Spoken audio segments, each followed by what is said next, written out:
Nuevas tendencias en la protección de nombres, imágenes y parecidos. Name, Image and Likeness, NIL. Sistemas de protección tradicional. Nuevas tendencias. Consideraciones prácticas y modelos de monetización de los NIL. Sebastián Lovera. Lada Samperry, Estados Unidos. Cristina Hernández. Martí Pérez. Hernández Martí Abogados, España. Fernanda Magalhães. Casnar Leonardos, Brasil. Moderador. Matías Noettinger. Noettinger y Armando, Argentina.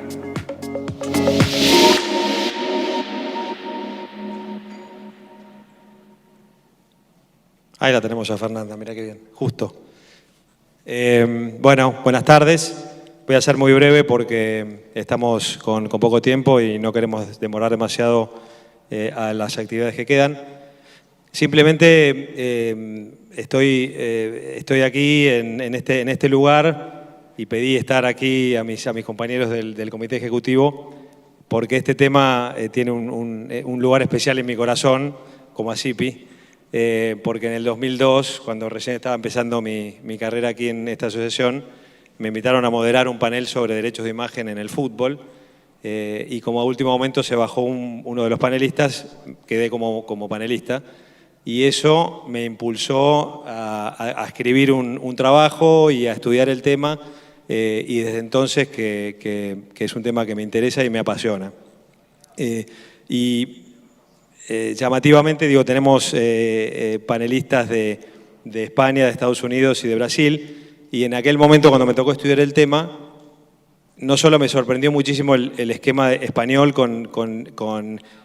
siendo el derecho de imagen un derecho de raigambre constitucional, y Cristina les va a hablar un poco, les va a contar un poco, les va a explicar el sistema español cómo es y cómo está estructurado, y también lo que era la jurisprudencia de Estados Unidos y lo profuso del análisis de los casos y cómo se llega no solo a la protección del nombre y de la imagen, sino lo que es el likeness, ¿no? Que es un tema muy amplio, ¿no es cierto? Y que puede tener, y que es muy de sentido común también, y cuando uno ve los casos se da cuenta de eso. Y Sebastián nos va aparte a hablar un poquito del tema de muy reciente de los atletas amateurs.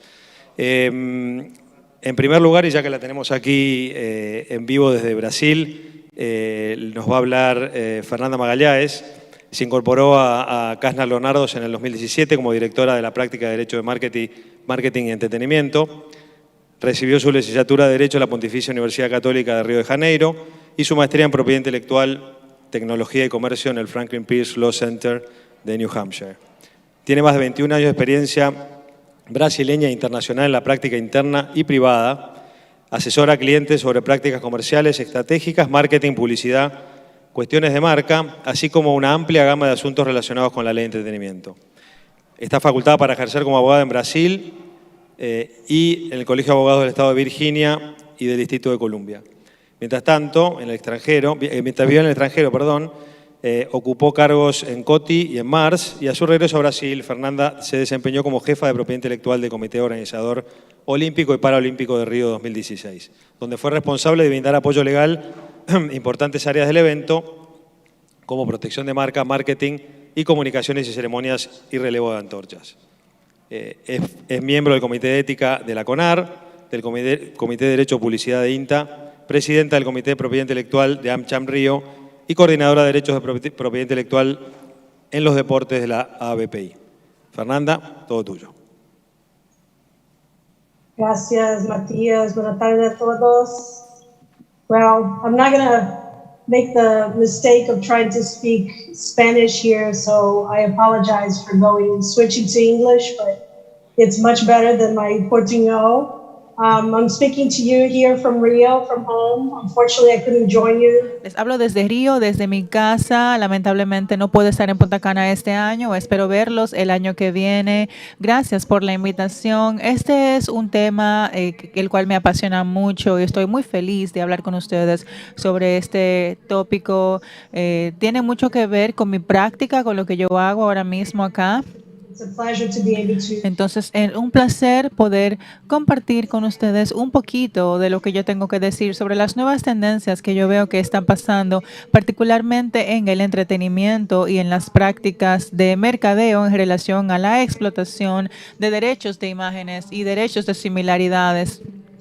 So I'll switch straight to the Vamos a ir directo al tema porque sé que no tenemos mucho tiempo. Tenemos muy buenas presentaciones de mis colegas right after I speak. justo después de mí. Entonces déjenme compartirles mi pantalla. Por favor, déjenme saber si pueden ver bien. Matthias, can you see? Just give me a sign there. Yep. Okay. So today, Entonces, el día de hoy, with you a little bit mi meta es compartir con ustedes un poquito context of el contexto comercial de lo que vemos el día de hoy en relación a las tendencias interest around y el interés, el interés en relación a la explotación de derechos de imagen. Si piensan en los términos que utilizamos actualmente para hablar acerca de, por ejemplo, influencers y el poder que tiene la imagen hoy en día, tenemos que pensar en el contexto comercial que teníamos antes de las redes sociales y que tenemos ahora mismo.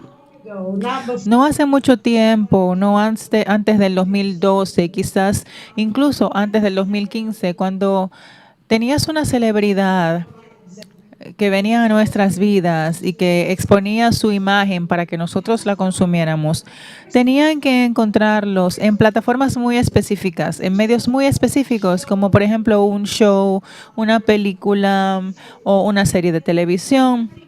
Y esa celebridad tenía poco control en su imagen y el mensaje And the message that they had que ellos tenían que compartir con nosotros. Ellos dependían mucho en el medio en el que trabajaban para que ellos sean los que distribuyeran el mensaje. Ellos dependían mucho en la red, how if their message was being okay. en si el mensaje que ellos transmitían estaba bien para ese canal y así sucesivamente.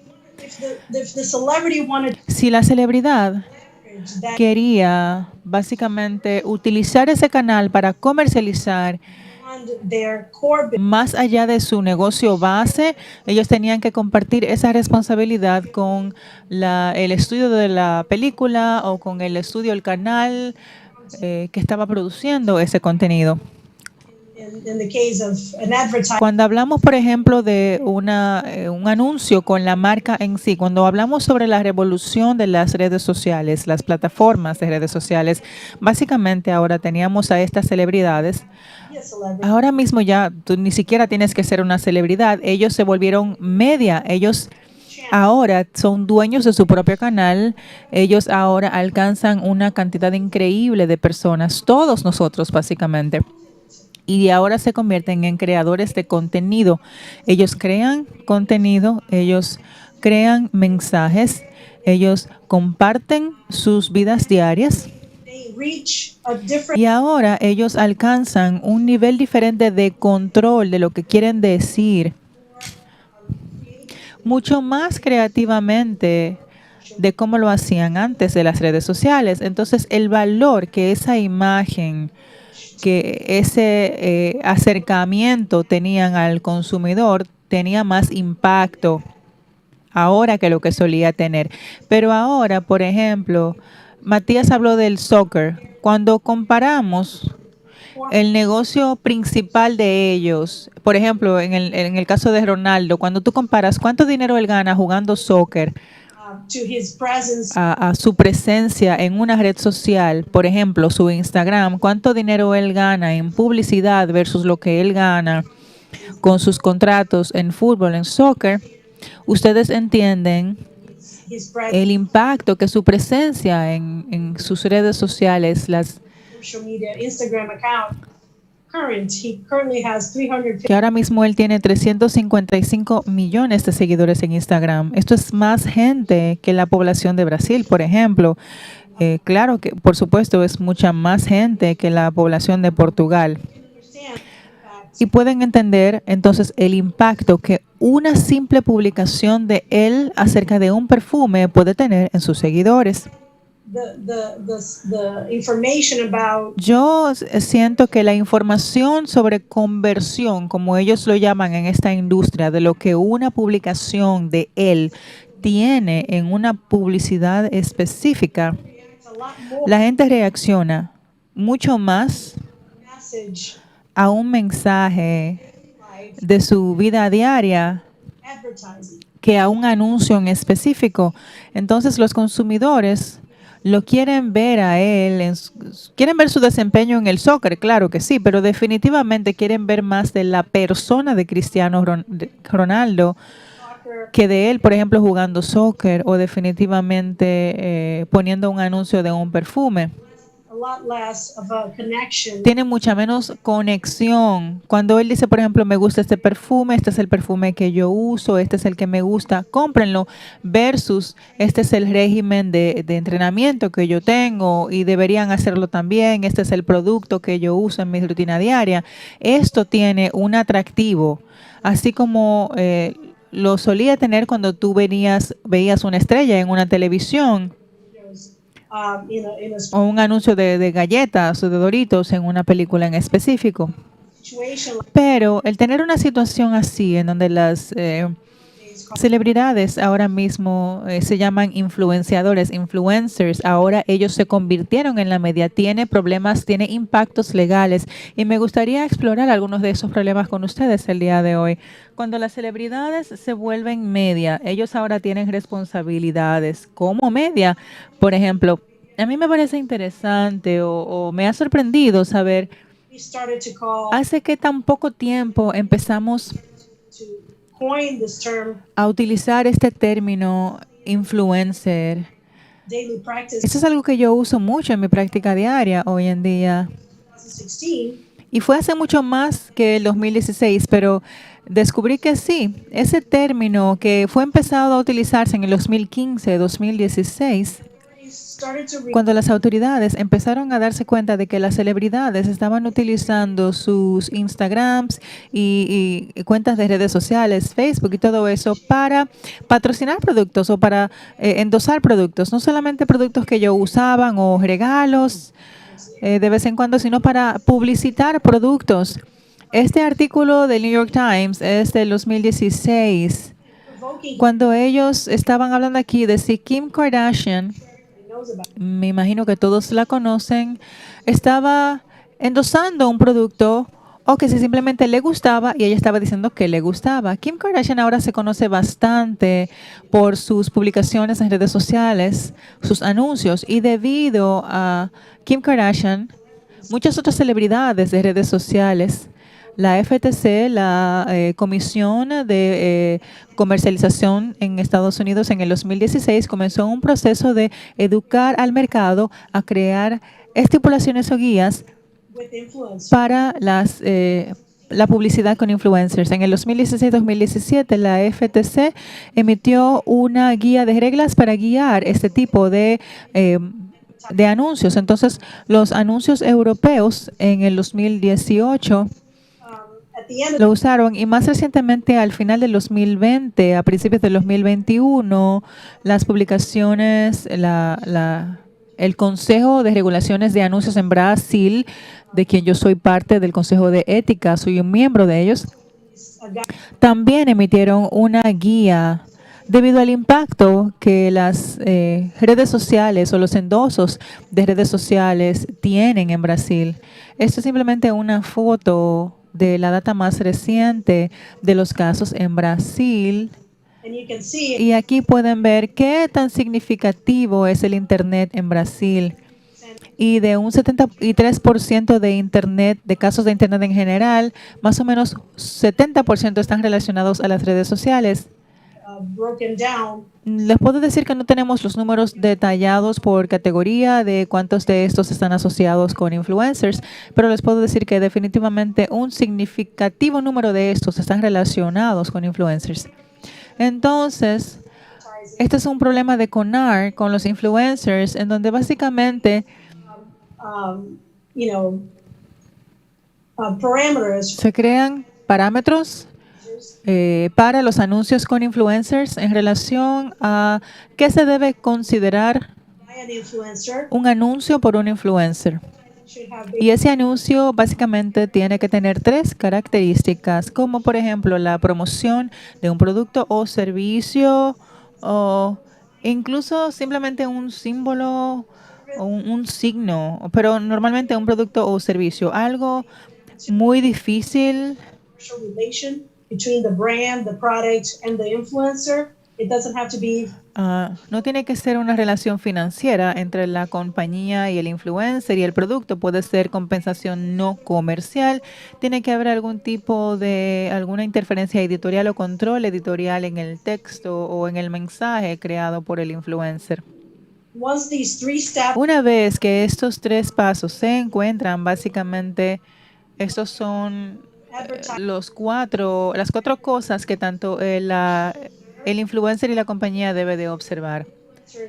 are liable, if you will, Los influencers son responsables, digamos, por las publicaciones que ellos publican, los anuncios que ellos publican. Definitivamente la agencia y las son más responsables del contenido que ellos le dan al influencer y deben de estar seguros de que el influencer está cumpliendo con las reglas y las recomendaciones.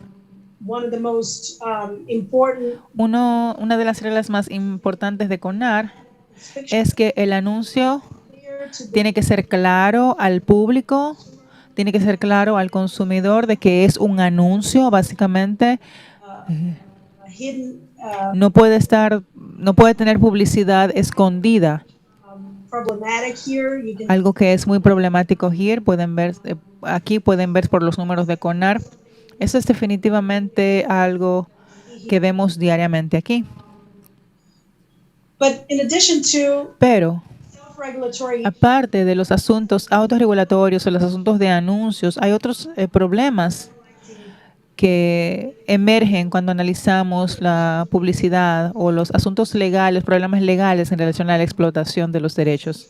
I think all over the world Esta es una tendencia que yo creo que pasa en todo el mundo, pero recientemente más aún, solamente para nuestra discusión acá, seen in the US hemos visto en Estados Unidos muchas de estas demandas de copyright en contra de celebridades que han utilizado pictures, like sus propias fotos pictures o fotos de otros, fotos de paparazzis de ellos mismos, pero como ellos no tienen el derecho de esa foto, porque se tomó por otra persona, por un fotógrafo o un paparazzi, ellos la reproducen luego de que el paparazzi pone la foto en su página de internet o en sus revistas, y ellos fueron demandados por el dueño de esa foto por copyright. Hay varias celebridades que han sido demandados por el copyright. En Brasil específicamente sí hay protección copyright de la foto, incluso para las fotos de paparazzis. that I've seen El número de casos que yo he visto, in the US, like por ejemplo en Estados Unidos, acerca de defensas con fair use, muy pocas veces tienen éxito. in Brazil is very narrowly En el caso de fair use, se usa muy poco en Brasil. licensed. The implied license defense is also La defensa de la licencia tampoco tiene mucho nivel de éxito, license concept should be porque el concepto de licencia interpreted so debe ser interpretado de manera muy estrecha. Entonces, a broad realmente no hay una licencia implícita en Brasil, especialmente en este tipo de situaciones. just because you're simply taking a picture of somebody. Usted no tiene una licencia implícita simplemente porque usted toma una foto de alguien. Pudiésemos argumentar de que sí hay una violación de los derechos de su imagen, People being pero debido a que estas personas que están siendo fotografiadas son figuras públicas, publicity rights are very, very básicamente el argumento de derechos de publicidad es muy, muy débil debido a que son figuras públicas. succeed. Una vez más, esto muy pocas veces tiene éxito. Y también he visto un caso local aquí en Brasil en donde hubo un reclamo por Artists being photographed. de que el paparazzi, el artista fue fotografiado y se creó otra cosa. No fue un caso muy fuerte. Tuvimos un caso en Brasil, acá en la Corte Suprema, de que Real author of the photograph, el autor real de la foto finding any authorship with the person being photographed, with the model, I guess, with the artist being photographed. Básicamente, él quería tener el derecho de autor de esa foto, de esa modelo o de esa persona que fue fotografiada. Own paparazzi También tenemos personas en Estados Unidos by que surprise contratan sus propios paparazzis picture. para tomarles fotos pretendiendo que fueron sorprendidos y luego pueden tomar esas fotos y la pueden retuitear, la pueden repostear o republicar como fotos de paparazzis. Of that comment, El punto final de lo que les quiero decir aquí es para resumir, y algo que siempre les digo a mis clientes es que here tienen que aclarar su lista de contenidos, las imágenes que ponen, la música que ustedes ponen. as to the Tratamos de cuidar mucho clauses, as most of my clients as influencers, la mayoría de mis clientes como influencers the ability to control no tienen realmente la habilidad de controlar lo que la marca dice de sus productos. Entonces tenemos cláusulas más robustas acerca de qué se le pide al cliente o qué se le pide al influencer que diga de parte de la marca. Por otro lado, cuando tenemos programas of agencies en donde tú tienes una agencia o agencia e influencers, queremos asegurarnos have clauses to control de que la marca añada cláusulas para proteger. influencers don't have Muchas veces estos influencers no tienen buenas prácticas para uso de negocios, artistic support, no tienen mucho soporte artístico, apoyo artístico. Un día se le cancela, al otro día regresan. Entonces, and you want to make sure that you have robust clause that can get you out. como marca tienes que tener cláusulas robustas que te puedan sacar de ese contrato, como podemos ver en este ejemplo de acá, This is the case of Molly Sims, who got el caso de Molly Sims, sued for the infringement of quien fue demandada por infringir un post of an advertising that basically she posted. de un anuncio que ella puso básicamente, y ella dijo que debería estar excluido de la demanda diciendo The court in the U.S. said que ella trabajó en el contenido del anuncio y la corte dijo you advertise. que tienes que ser más cuidadosa sobre lo que anuncias. Aquí en Brasil solamente hemos tenido un solo caso en donde Maintained se pasó algo así, Civil Code Article 929, where a small claim court found en donde una pequeña corte who advertised this fraudulent retail store offer, and the court found it in favor of the consumer, la corte dijo que saying, look, if you advertise for a retailer which offers a fraudulent offer of a product, you're liable for it. So you have to know what you're advertising. So the tiene que saber lo que estás promocionando. Básicamente, careful when you're an tenemos que ser muy cuidadosos influencer or as an ad agency. cuando trabajas como influencer. Bueno, vamos a dar un aplauso a Fernanda. Let's give a round of applause to Fernanda. Gracias, Fernanda. Muito obrigado. A continuación, Cristina Hernández Martí Pérez nos va a dirigir la palabra. Cristina cursó estudios de Derecho en la Universidad de Valencia, durante los cuales efectuó una estancia en la Universidad Johannes Gutenberg en Mainz, Alemania. Realizó su LLM en Propiedad Intelectual e Industrial en el Munich Intellectual Property Law Center, organizado por el Max Planck Institute, el George Washington University, entre otras. Se doctoró en la Universidad de Valencia, defendiendo la tesis sobre infracción marcaria e indemnización de daños y perjuicios. Y en el año 2018, la editorial Tirant-Loblanche editó el libro La determinación de los daños y perjuicios en materia de marcas, del cual es autora. Su formación profesional la llevó a cabo mediante estancias en varias oficinas de abogados españoles especializados en Derecho Mercantil y Propiedad Intelectual, así como en el Departamento de Propiedad Industrial de Taylor Racing, en una de sus oficinas en Alemania. Desde el año 2012 es asociada al Departamento de IP del despacho Hernández Martí, abogados, en la oficina de Barcelona, España, y sus áreas de práctica se centran principalmente en litigios en materia de propiedad industrial e intelectual. Cristina, gracias.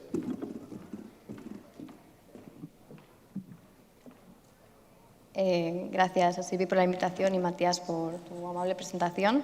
Bueno, si Sipi utiliza mis fotos de Instagram, que lo tengo abierto, para promocionar su próximo congreso, ¿creéis que existiría intromisión ilegítima?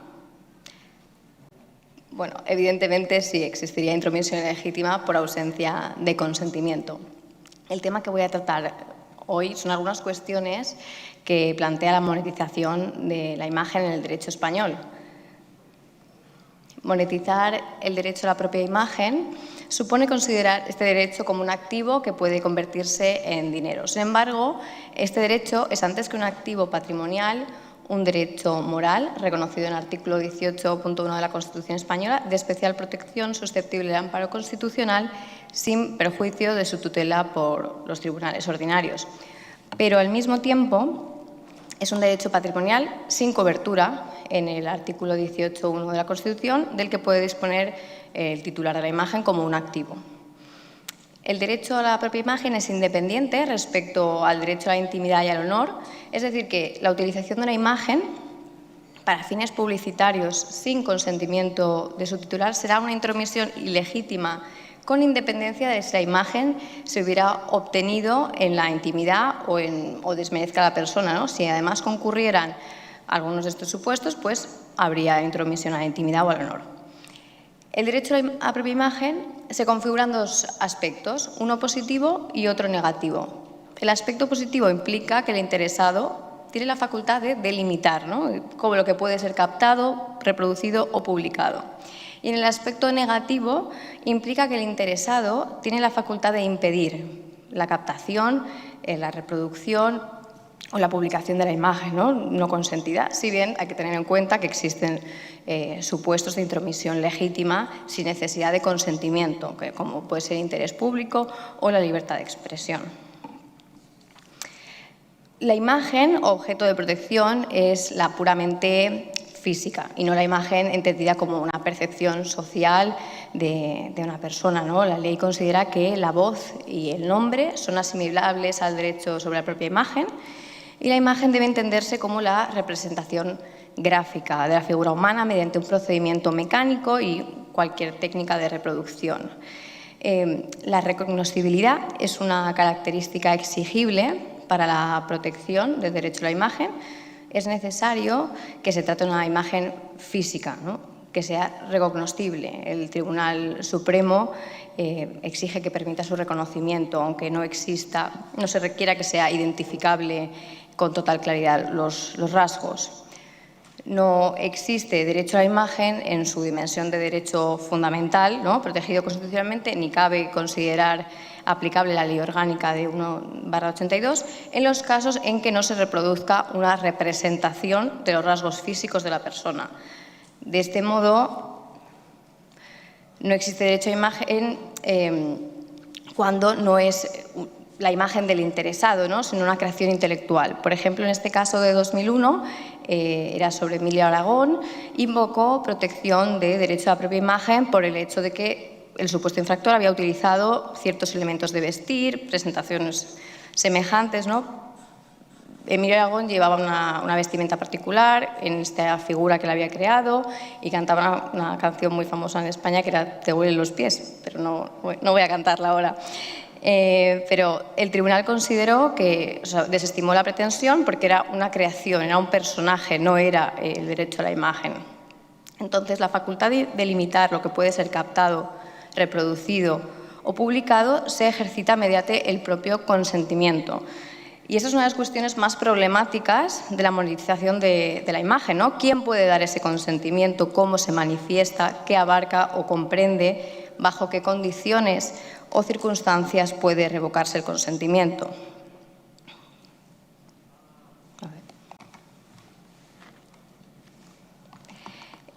El consentimiento del interesado es el que excluye el carácter ilegítimo de la intromisión de derecho a la propia imagen, sin perjuicio de los supuestos de interés público y la libertad de expresión, que pueden eliminar el carácter ilícito de la intromisión. Ahora trataré en primer lugar quién puede dar el consentimiento, ¿no? El consentimiento tiene un carácter personalísimo, por lo que es la persona física, titular de derecho, quien puede otorgarlo. La ley 1/82 es la que se ocupa de dos supuestos especiales, el consentimiento de menores e incapaces y el caso de fallecimiento del titular del derecho a la imagen. En el supuesto de menores e incapaces, el consentimiento debe prestarse por ellos mismos si las condiciones de madurez lo permiten. En los restantes casos, el consentimiento habrá de otorgarse mediante escrito por su representante legal, quien está obligado a ponerlo en conocimiento del Ministerio Fiscal, el consentimiento proyectado, y si en el plazo de 8 días el Ministerio Fiscal se opusiera, resolvería el juez.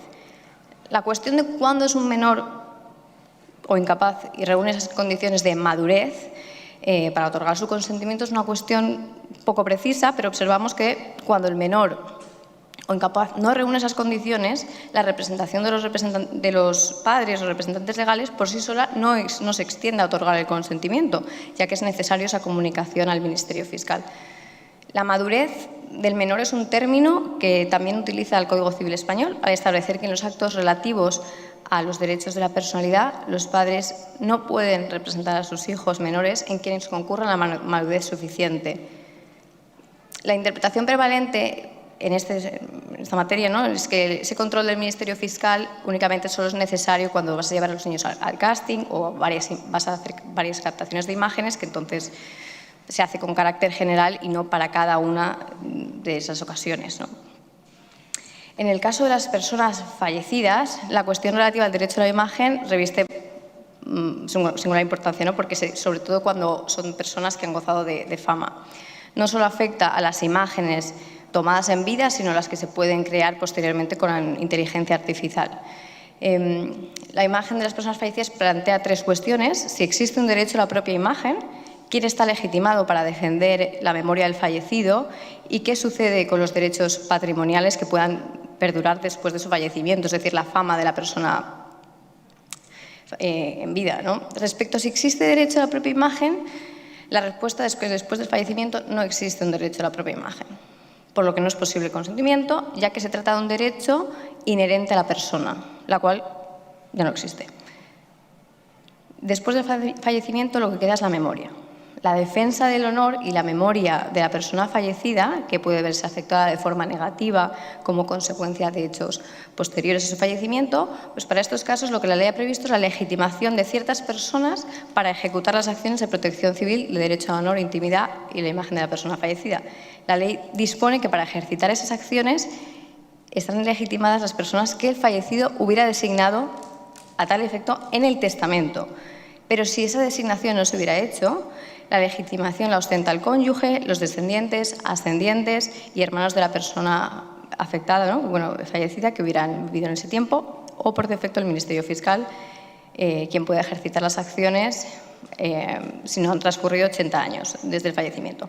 Por lo tanto, no están legitimados para los herederos del fallecido por el solo hecho de haber sido designados en testamento, ¿no? Tienen que ser efectivamente designados para tal acción en testamento, y si no, lo que diga el artículo 4 de la ley. Esta cuestión de las acciones que puede ejercitarse post-mortem han sido objeto de la sentencia del 2016 de Asunto Salvador Dalí, quien otorgó un testamento heredero universal al Estado español, pero no designó que pudiera ejercitar acciones post-mortem en defensa de sus derechos, y creó una fundación, la Fundación Gala Dalí, en la que expresamente estaba previsto que defendiera los intereses de propiedad intelectual y la imagen del pintor. Pero la sentencia lo que plantea son dos cuestiones: si existía esa legitimación, que no se había hecho en testamento sino anteriormente, y si existía el derecho a la propia imagen post-mortem. Bueno, pues la Fundación no estaba legitimada para el ejercicio del derecho al honor, ni tampoco la defensa de la memoria de Salvador Dalí, porque no estaba previsto expresamente en su testamento. Y los derechos que pretendía hacer valer la Fundación son los de explotación del contenido patrimonial de la imagen de Dalí y no la protección de su memoria, y lo que supone que sus derechos fundamentales de la personalidad, como ya había fallecido, se extinguieron con su fallecimiento. También hay otro asunto de la sentencia esta de Paquirri, que la imagen era Paquirri agonizando en la enfermería, ¿no?, y se consideró que efectivamente no existía derecho a la imagen de la persona fallecida. Por último, ¿qué ocurre, ¿no?, respecto al derecho patrimonial de la imagen de la persona fallecida? pues es lógico pensar que la fama que tuvo en vida la persona continúa proyectándose en el futuro después de su muerte. Es una cuestión que no está resuelta de modo efectivo si los herederos adquieren este derecho, y son las normas de derecho civil las que resolverán las cuestiones sucesorias. No obstante, quedan cuestiones pendientes, como por ejemplo el tiempo que puede transcurrir para ejercitar esos derechos. Aquí difícil cabida tiene la de derechos de autor, ¿no? La duración de 70 años desde la muerte del titular, porque es un derecho de naturaleza distinta. Podría pensarse que serían 80 años el plazo, que es el previsto para que el Ministerio Fiscal pueda ejercitar acciones. Entonces, parece que es lo que mejor podría tener cabida en este supuesto. Otra cuestión es cómo debe manifestarse el consentimiento. La ley exige que sea expreso, y para que sea expreso se requiere que la voluntad se manifieste de forma concreta, explícita y directa. Ello no significa que deba constar con escrito, sino que la voluntad del titular del derecho debe manifestarse por un acto inequívoco, concretando el alcance de ese consentimiento. Importa resaltar que este requisito de forma es para el consentimiento del titular de derecho a imagen y no para la cesión de derechos que pueda hacerse el cesionario a favor de otras personas, ¿no? Que aquí bastaría con observar requisitos de forma previstos en el Código Civil. El titular de derecho puede posar, ¿no?, frente a una cámara. Yo puedo hacerme unas fotos sonriente y me fotografían, pero no significa que eso dé consentimiento que se publique o se distribuya la imagen, ¿no? En esta sentencia del Barça, el Barça visita al hospital a los niños enfermos de cáncer y parece que se recaba el consentimiento de los padres, que están de acuerdo que se tomen unas fotografías, pero esas fotografías, ese consentimiento no es para que esas fotografías se distribuyan y se publiquen. Entonces, la sentencia dice que se estima que existe intromisión ilegítima por la publicación de esas fotografías. Pero no admitir, ¿no?, ese consentimiento tácito plantea varios problemas en muchos supuestos en los que es usual no hacer constar documentalmente el consentimiento por escrito. La mejor solución parece ser aplicar la doctrina de los propios actos, que se refiere el artículo 2 de la ley orgánica. Resulta obvio que es altamente recomendable expresar el consentimiento por escrito, bien en un documento, bien en soporte electrónico, y si el cedente niega haber dado el consentimiento, la carga de la prueba de su existencia pesa sobre quien alega que sí que existió, ¿no?, ya que responde a él probar los hechos constitutivos de su derecho. En ocasiones se ha considerado acreditado el consentimiento por actos de la propia persona y mediante testigos. Por ejemplo, en esa sentencia de febrero de 2003 se considera aprobado que el consentimiento, porque la actitud era clara de posar ante el fotógrafo, y mediante testigos quedaba acreditado que el consentimiento no fue únicamente para esa sesión, sino que estaba conforme que tales fotografías eran para un folleto publicitario de una compañía para la que prestaba sus servicios. Otro punto a tratar es qué comprende el consentimiento, ¿no? La exigencia legal de que el consentimiento se otorgue de forma expresa implica que debe ser concreto, lo que a su vez quiere decir que quede delimitado por el tiempo y el espacio y el contenido. ¿A qué se obliga al cedente del derecho de imagen? La respuesta es a lo menos posible, ¿no? Es cierto que los contratos obligan a todo lo que se haya expresado, pactado, y también a todas las consecuencias que según su naturaleza sean conformes a la buena fe, al uso y a la ley, pero la exigencia del consentimiento que sea expreso no permite una interpretación extensiva del contenido del contrato.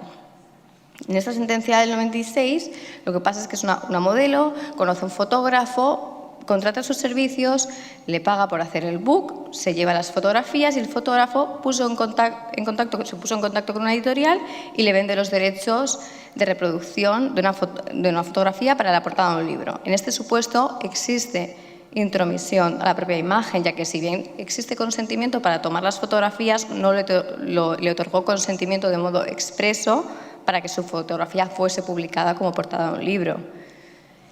En la sentencia de 2004, este es un caso de unas fotografías que se toma un paciente, un antes y un después, ¿no?, cómo queda antes de la cirugía y después. Y aquí entonces Estas fotografías se publican en un libro, entonces se dice que sí que existe intromisión ilegítima, ya que una cosa es el consentimiento para tomar esas fotografías en un ámbito paciente especialista y otra que con ese consentimiento se autorice a esa publicación y distribución en un libro.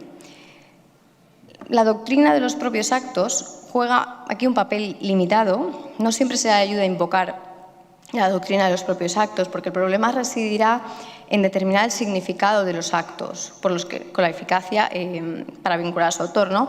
Hay una sentencia de 2017 que la parte recurrente invoca actos propios de la recurrida consistente en que publicaba, en insertar las fotografías en Facebook y en redes sociales, ¿no?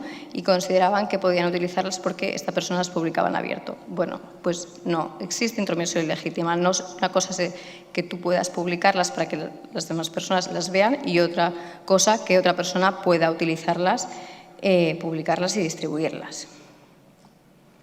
El tiempo y la duración de la autorización.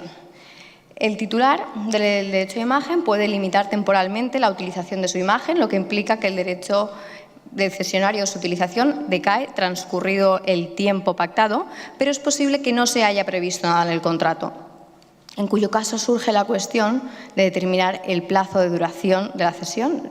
En todo caso, hay que saber que nadie puede quedar obligado de por vida, por lo que cabría la denuncia unilateral del contrato, ajustado a la buena fe, y si no concurría este requisito para la terminación de una licencia con carácter indefinido, el titular de la imagen podría ejercitar la facultad de revocación del consentimiento con los efectos previstos en la ley. Dada la naturaleza del derecho a la imagen, debe efectuarse una interpretación restrictiva del consentimiento del titular, ¿no? En ausencia de pacto y tratándose de un derecho a la imagen con fines publicitarios, nos ajustaríamos a una sola campaña publicitaria, aun cuando se trate de un mismo producto o servicio. La doctrina afirma, han dado por válido que según los derechos se consideran cedidos por un año. Esto es una cláusula que se va repitiendo en contratos, pero que no es una norma objetiva. Se ha ido repitiendo y parece que es la práctica, pero no hay nada para considerar que sea solo cedido por un año, ¿no?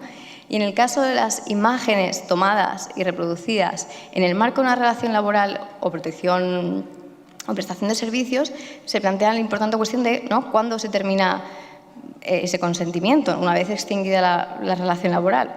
Porque es frecuente que cuando trabajas para una empresa pueden tomarte fotografías para la página web, para folletos, para material promocional, pero de la experiencia judicial y especialmente de la doctrina del Tribunal Supremo no se puede llegar a ninguna conclusión sobre las diversas cuestiones que plantean estos casos de extinción de la relación laboral. Por ejemplo, hay algunas sentencias que han considerado que debe presumirse que el consentimiento alcanzaba a la promoción del producto con independencia de si permanecía el trabajador en la empresa o no.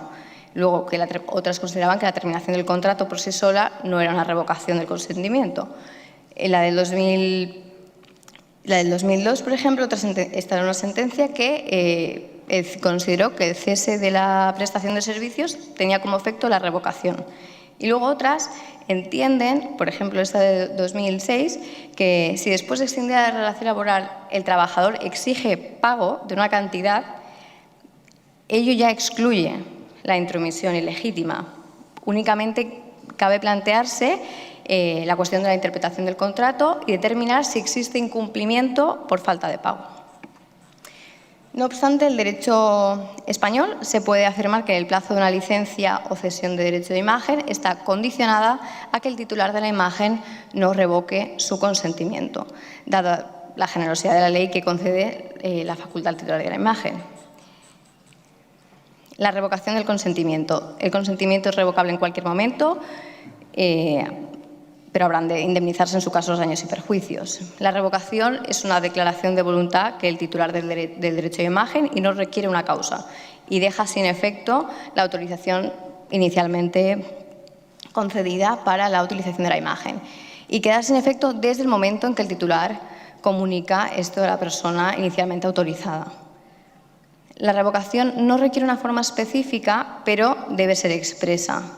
Parece obvio decir que la comunicación será de manera escrita y de manera fehaciente, ¿no?, a las personas que hasta dicho momento utilizaban legítimamente las imágenes. La revocación no es retroactiva, es decir, no afecta al tiempo durante el cual el consentimiento estuvo vigente. Sin embargo, la revocación puede producirse en un momento en que, aun no habiéndose efectuado esa publicación amparada por la autorización, el proceso para la publicación ya era irreversible. Por ejemplo, hay un caso de Ana Obregón, ¿no?, cedió sus imágenes y iban a ser publicadas en diferentes revistas, y en el último momento pues esas imágenes se iban a publicar, o ese artículo se iba a publicar en Playboy. Entonces, bueno, si no era Playboy, era otra revista que no le parecía adecuada. Entonces, quiso revocar ese consentimiento, pero ya era demasiado tarde. Ya el proceso de publicación de esa revista física ya no permitía su revocación. Entonces, por último, aun cuando el titular de la imagen queda obligado a indemnizar los daños y perjuicios que se causen por esa revocación, la revocación no queda supeditada a una previa indemnización, ¿no? O sea, tú desde el momento en que comunicas que has revocado tu autorización, es el momento en que ya, si continúa publicando esa imagen, sería ilegítimo. Por último, la caracterización y el contenido del contrato, ¿no? La primera cuestión que quiero destacar es que no hay una regulación específica, se trata de un contrato atípico, que la ley orgánica no pretendía regular los aspectos patrimoniales del derecho a la imagen, sino regular el derecho a la propia imagen en su vertiente de derecho fundamental. Lo que pasa es que la ley condiciona los negocios patrimoniales, ¿no? El derecho a la propia imagen principalmente exige que el consentimiento titular sea expreso y, por otro lado, reconoce en favor del titular de la imagen una facultad de revocación. Y la segunda cuestión se trata de la conveniencia de que los contratos de cesión de derecho a la propia imagen se documenten por escrito, bien en papel o por medios electrónicos. De lo contrario, pueden surgir los problemas de la existencia del propio contrato, así como la prueba del contenido obligacional de las partes. Y, en segundo lugar, que se lleve a cabo una regulación exhaustiva de los derechos y las obligaciones de las partes y garantías de cumplimiento. Entonces, mediante una regulación del contrato sin menosvalorar los costes de transacción, pueden evitarse muchos problemas que se plantean en la práctica y que, como hemos visto, son causa de múltiples conflictos en los tribunales, con consiguiente inseguridad jurídica y los gastos asociados. Entonces, yo con esto doy por concluida mi intervención, que veo que muy en tiempo. Muchas gracias.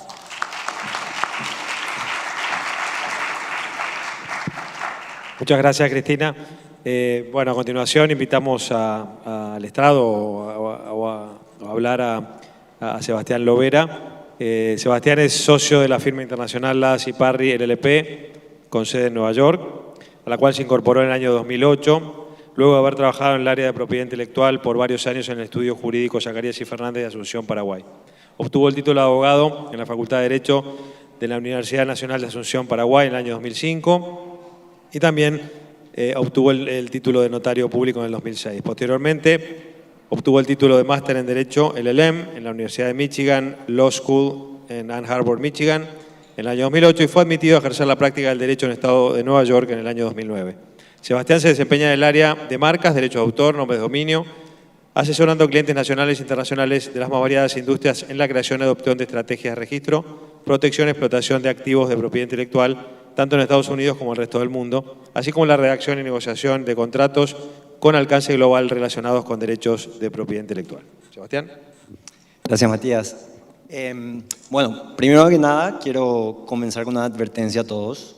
Para no herir susceptibilidades, mi teclado no tiene ñ, así que van a haber algunas palabras que realmente se refieren a otra cuestión anatómica, no necesariamente al año.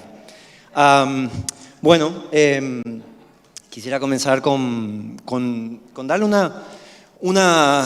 una pincelada a la estructura de los deportes deportivos, de los eventos deportivos en los Estados Unidos, ¿no? Para entender el fondo de de lo que vamos a estudiar, que es el caso de la Corte Suprema de Justicia, llamado el caso Alston, que fue recientemente decidido en junio de este año, ¿no? En Estados Unidos la estructura deportiva consta de dos niveles, los niveles de los atletas profesionales, ¿no? que forman parte de todas las ligas profesionales que vemos, la NFL, NBA, NHL, etcétera, etcétera, ¿no? Esos son atletas profesionales, están fuera del alcance de esta presentación, gozan de sus derechos a la protección de nombres, imágenes y parecidos, etcétera, etcétera.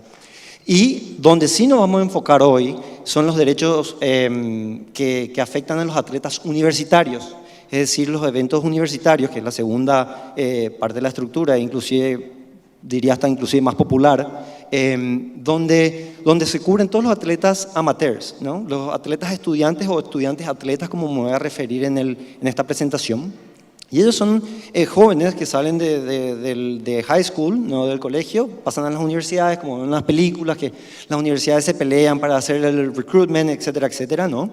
Y como estos atletas estudiantes no tienen o no gozaban del derecho al usufructo y al obtener el beneficio económico de sus NILs, que son los nombres, imágenes y parecidos, hasta hace poquito nada más, ¿no? Hasta el 1 de julio de este año. Bueno, entonces, ¿cómo surge esto? Es que la entidad que regula a todos estos estudiantes atletas, y estamos hablando de aproximadamente 460.000 estudiantes atletas, no estamos hablando de 1.000, 2.000, 460.000, casi medio millón, ¿no? Entonces, todos estos atletas están regulados por la organización NCAA y a su vez luego están regulados por las universidades, y las universidades forman conferencias, ¿no? Donde compiten en los distintos deportes. La NCAA, en uno de sus artículos, el artículo 12 de sus estatutos internos, prohíbe a todos los atletas estudiantes poder lucrar con sus imágenes, ¿no? O poder recibir cualquier tipo de emolumento o beneficio que no sea estrictamente académico, y dentro de lo académico, limitado básicamente al tuition, o sea, al pago de la universidad, ¿no? Fuera de eso, muy pocos beneficios están permitidos. Entonces, este artículo 12 es el que da lugar a toda esta controversia y a lo que finalmente desemboca con numerosas leyes estaduales y la decisión de la Corte Suprema de Justicia. A grandes rasgos, este artículo 12 se conoce como la regla No Pay for Play. Es decir, que ninguna universidad puede pagar a un atleta estudiante para que venga a su universidad a defender la universidad en los deportes estudiantiles, ¿no? Bajo la premisa de preservar el estatus amateur del deporte, ¿no? Es así que muchos atletas dicen, bueno, esto realmente no tiene mucho sentido, nosotros somos el producto principal de estas competiciones, ¿cómo es posible que no podemos no solamente lucrar, sino que nuestros beneficios académicos están extremadamente limitados a básicamente al tuition, ¿no? Entonces empiezan una serie de challenge, ¿no? de ataques a la estructura y al monopolio de la NCAA sobre esta forma de que todo lo que generaba este enorme producto que son los deportes universitarios iban a parar a las arcas de la organización, de las universidades, de las conferencias, es decir, a todas las manos, menos al producto de los actores principales, los atletas. Entonces, surgen, como les digo, ataques a ellos, y uno de los ataques derivó finalmente en una decisión de la Corte Suprema de Justicia el pasado 21 de junio del 2021, que es el caso Alston. El caso Alston de por sí no versa sobre los NILs, sobre los derechos de nombres, imágenes y parecidos. El ataque viene más bien desde el punto de vista de las leyes antimonopólicas, anticompetición, ¿no? Que decían que ustedes tienen un monopolio absoluto y nosotros no recibimos nada. El ataque es que tampoco era necesariamente con relación a los beneficios económicos, sino era más bien con relación a beneficios académicos. Es decir, nosotros somos estudiantes, queremos que no solamente nos den el tuition, sino también queremos otro tipo de incentivos que nos ayuden a progresar como estudiantes, ¿no? Dejando de lado la fase atletas. Y tales beneficios eran como derecho a poder obtener un computador, viáticos en caso de viajes de estudios por un semestre afuera, etcétera, etcétera. Y bueno, al final, en resumidas cuentas, la Corte Suprema de Justicia da la razón a los atletas estudiantes. Y lo más importante de esta decisión, que repito, es el 21 de junio del 2021, y pongo un poco de énfasis en estas fechas porque van a ver que paralelamente ocurren otras cosas a nivel estadual, ¿no? Y al mismo tiempo también la NCAA se ve forzada a emitir ciertas decisiones y memorándums internos, ¿no?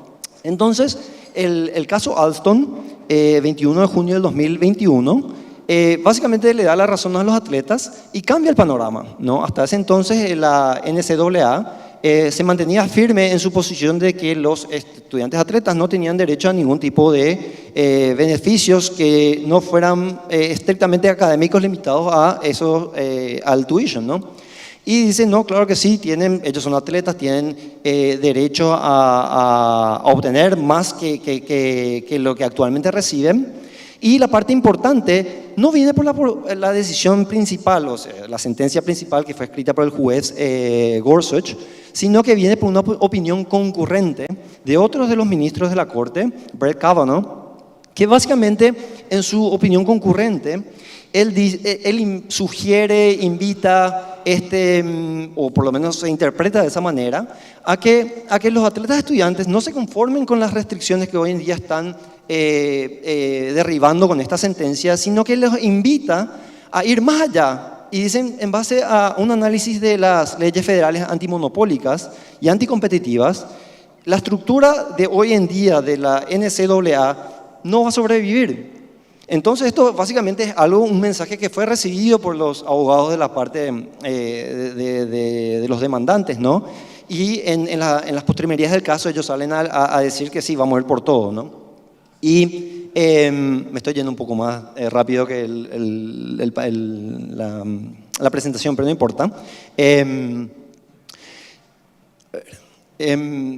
Entonces el juez les invita a ellos a ir por todo, ¿no? Una vez que sale esta decisión, el 21 de junio del 2021, sale el presidente de NCAA, no sale a decir que, en un cambio radical de tono, sale a decir, no, nosotros siempre estuvimos a favor de los atletas, queremos lo mejor para ellos, queremos que lucren con sus imágenes y vamos a apoyarlo en el futuro para establecer unas reglas claras y positivas, ¿no?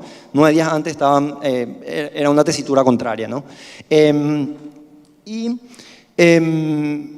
base a eso, digamos a que tenemos esta acción de parte de la Corte, ¿no? Paralelamente les decía, y en forma independiente, los estados habían tomado postura a favor de los estudiantes, si se quiere decir, y a nivel estadual, que es distinto al nivel federal, ¿no? Los estados comenzaron a promulgar leyes a favor de los atletas, básicamente diciendo que cualquier tipo de restricción a los beneficios patrimoniales que los atletas pueden recibir de sus NILs es ilegal, ¿no? Y en el 2019, California es el primer estado que patea el tablero, 2021, junio, retrocedemos en el tiempo del 2019, patea el tablero y le dice, no, acá no existe motivo alguno para dejar que los actores principales no tengan acceso a ese beneficio, y emiten una ley, promulgan una ley que establece básicamente que todos los atletas tienen el derecho a gozar de los beneficios que la explotación de sus NILs puede generar. Establece que los atletas tienen derecho a contratar a agentes y representantes que les guíen sobre este tema. Establece también algunas limitaciones, como que no pueden ser patrocinados por actores de industrias nocivas, ¿no? Tabaco, alcohol, apuestas deportivas, estupefacientes, etcétera, etcétera. Y básicamente sientan las reglas que después serán adoptadas por los otros estados, ¿no? Sigo haciendo este paralelismo, esto es 2019, en California, el estado de California dice, esto lo promulgamos hoy 2019, pero diferimos la entrada en vigor de esto hasta el 2023, el 1 de enero del 2023, como para que las universidades dentro del estado de California, acuérdense, no pueden ellos regular fuera del estado de California, adecuen sus regulaciones y estatutos internos para que no interfieran con el uso o el goce de estos derechos por parte de sus atletas, ¿no? A partir de ahí se genera un efecto dominó. Todos los estados, y también era un toque de atención para la NCAA, pero todos los estados dicen, bueno, California, siendo uno de los estados más importantes y ricos de los Estados Unidos, emitió esto, promulgó esto, también hagámoslo nosotros, ¿no? Y llegó a un punto de que básicamente, 26 de otros estados promulgaron leyes distintas, con la salvedad de que, si bien es cierto, California había tirado la pelota, había tirado el chicle hasta el 1 de enero del 2023, los otros estados dijeron, no, para nada, lo hacemos ahora, lo hacemos en un año, lo hacemos rápido. Y entonces, 16 de los 28 estados, si mal no recuerdo, establecieron como la fecha de entrada en vigor de esto el 1 de julio del 2021. Acuérdense la fecha de la decisión de la Corte Suprema, el 21 de junio del 2021. 1 de julio, básicamente, cuando ya estaba contra las cuerdas, la NCAA y el presidente salen a emitir estas declaraciones, ¿no?, de que estamos a favor y le soportamos y le vamos a ayudar, etcétera, etcétera. Y cuando estaba bien arrinconado, 30 de junio, sale a realizar una votación interna donde se dice básicamente, ¿saben qué? Cada estado acá empezó a tirar su propia legislación, esto es un desastre, liberamos. Virtualmente le pasaron la pelota a los estados, ¿no? Dijeron, todos los atletas ahora pueden, básicamente nosotros lo que vamos a hacer es, ponemos en suspenso la efectividad del artículo 12 y todos los atletas ahora pueden usufructuar y monetizar sus NILs. Bajo la condición de que se adecuen a las legislaciones de su estado, ¿no? Si están en California, siguen las leyes de California, si están en Michigan, las leyes de Michigan, lo que fuere, ¿no? Y establece, y para los estados donde no existe esta legislación, también pueden hacer lo que quieran, ¿no? Está todo bien ahora, hagan lo que quieran, hasta tanto se estudie y se promulgue una ley federal, ¿no? ¿Y por qué esa importancia de la ley federal? Porque ellos obviamente están haciendo el lobby interno para que la ley federal básicamente establezca, primero que nada, resuelva el desastre que existe al tener 26 o virtualmente 50 leyes distintas regulando el mismo tema. Y obviamente con el lobby también que el control y el gobierno otra vez vuelva a sus manos, ¿no? Entonces, esto es lo que ocurre, ¿no? El 30 de junio, cuando ellos emiten esta notificación provisoria, dejando de lado el artículo 12. A partir de ahí, 21 de junio, estamos hablando 30 de junio, 1 de julio, se levanta la campana. Había un estado, Pensilvania, que también es un estado muy importante en cuanto a deportes estudiantiles. Ellos habían comenzado, creo, entró en vigor el 30 de junio, y acá está el listado de estados, 16 que promulgaron y entraron en vigor el 1 de julio. Y otros 2 estados también promulgaron, pero defirieron la entrada hasta más adelante, ¿no? Siendo esto uno de ellos California, y 5 estados más que están estudiando actualmente, ¿no? Entonces llegamos al punto de que el 1 de julio se abren las compuertas y se genera todo este nuevo negocio, ¿no? Que resulta sumamente beneficial para los estudiantes atletas, porque estos estudiantes atletas tienen un alcance importante. Capaz que no todos tienen un alcance nacional, no todos los partidos de todos los deportes son televisados en ESPN con acceso a toda la población.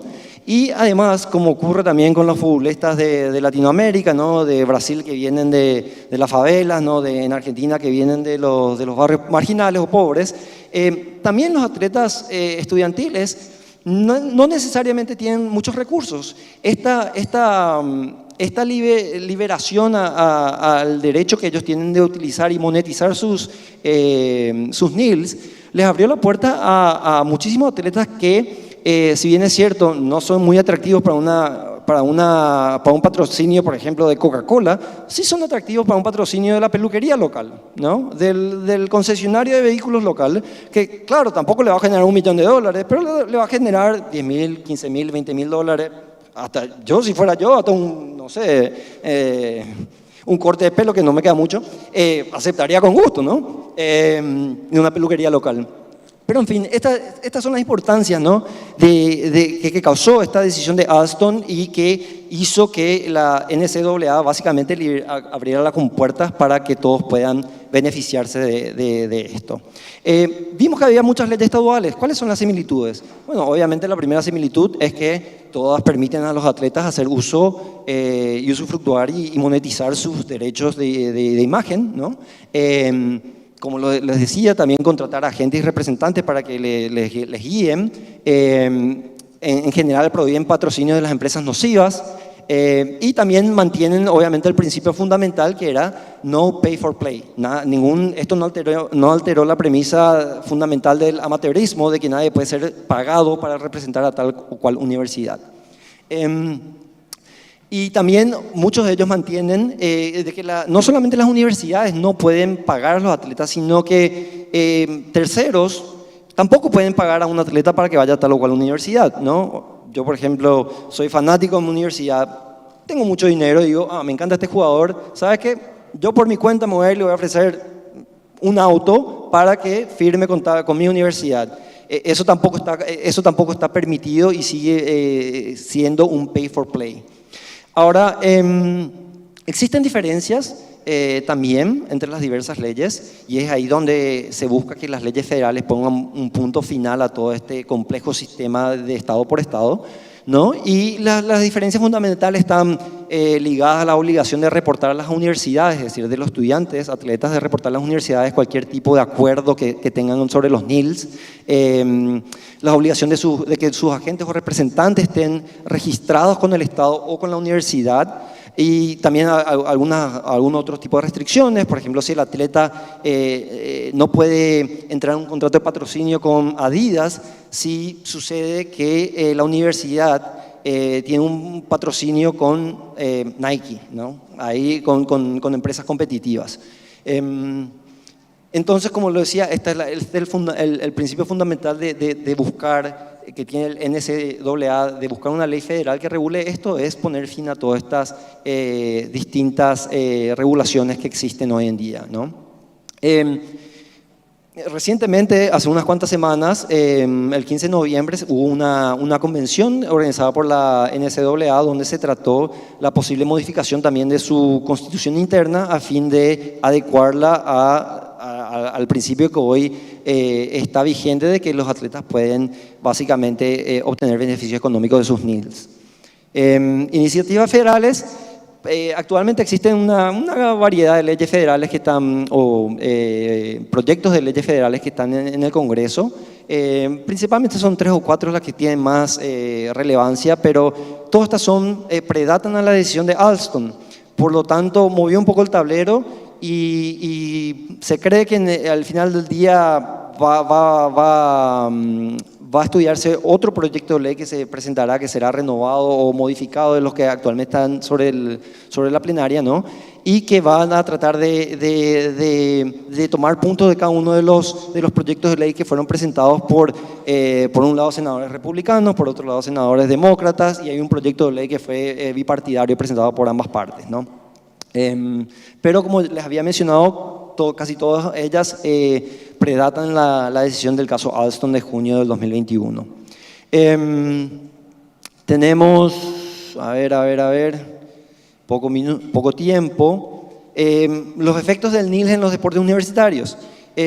Como ya les dije, a partir del 1 de julio, todos los atletas estuvieron liberados a obtener esto y ya existen casos concretos, ¿no? Cuando estaba haciendo el research para preparar esto, vi que algunos ya estaban básicamente con el dedo sobre el teclado, y cuando marcó las 12, ¡pum!, era una pelea a llegar a Twitter o Instagram para ver cuál fue el primer atleta que obtuvo los primeros beneficios sobre esta liberación de los NILs, ¿no? Y había uno que fue a las 12:01 minutos y otro que fue a los 48, pero ambos mantenían la postura de que fueron los primeros, ¿no? Los efectos en términos de números, obviamente los deportes más populares, tanto a nivel profesional como estudiantil, universitarios, el fútbol americano y el básquetbol son los atletas de estos deportes son los que tienen mayores beneficios. Vemos que la mayor cantidad de actividades, tanto uno es las actividades por deporte. Vemos que número 1 está el fútbol, segundo está el básquetbol masculino, y en la parte de compensación, o sea, de beneficios por deporte, también están el fútbol y el básquetbol, lo que indica claramente que son los deportes predominantes, ¿no? En mi caso, yo tuve la particularidad de ir a una universidad muy importante de fútbol americano, y el dinero y la locura que genera en los estudiantes es de otro planeta, por lo cual no me sorprende, ¿no? Y el tema de básquetbol también está el March Madness, que es en marzo, que es un torneo muy atractivo, ¿no? Que todo el mundo, básicamente todo el país está pendiente de la televisión. Ahí es cuando la repercusión económica que esto genera en los atletas estudiantes es grandiosa, ¿no? Y llegaremos seguramente a marzo y tendremos ejemplos de contratos multimillonarios. Otro de los efectos y de la importancia es de que, recuerden, no todos los atletas estudiantes van a llegar a ser profesionales, o si llegan a ser profesionales, no necesariamente todos ellos van a tener suceso.